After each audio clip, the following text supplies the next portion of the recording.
perspective.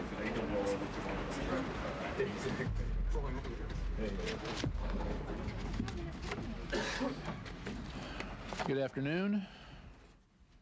Right. I have not seen any reliable estimate of how long it'll take to analyze, other than it's going to take whatever time is right and appropriate. The analysis of this document is going to be done in a very thoughtful, thorough, and complete way. We want to be very deliberative as we move through and look at this document to determine with the international community what this indicates about Saddam Hussein and his disarmament that individual appointees make. It's not uncommon for people who get appointed. The history of Iraq is unquestionably that they lie. They have lied to the United States, they've lied to the United Nations, they've lied to the inspectors. The question now is what is contained in this voluminous declaration that they have submitted. The answer to that is we don't yet know. That go to support U.S. Well, we're going to continue to work with the inspectors to help to get them the information so they can do their job. And we want the inspectors to be successful in doing their job. Of course, at the same time, we want to make certain that sources and methods are not compromised in any information that can be conveyed to the inspectors. I think that's very well known, and the inspectors understand that.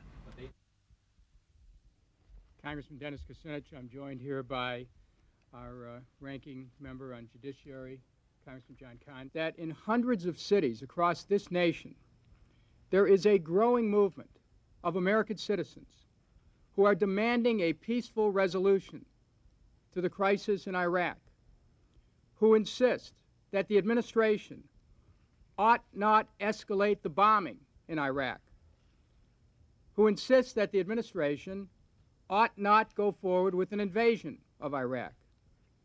I hope the administration pays heed to these patriotic voices of tens of millions of Americans. Thank you, Dennis. Thank you for putting this together. I think it depends on how the Bush administration portrays this. I mean, what we've seen so far is that there's fairly strong support for military action against Iraq. But it's very conditional, and it depends a lot on how the administration crafts arguments for the use of force. The public's willing to give President Bush the benefit of the doubt, but they're also waiting to see what he has to say about these documents and making his case for war.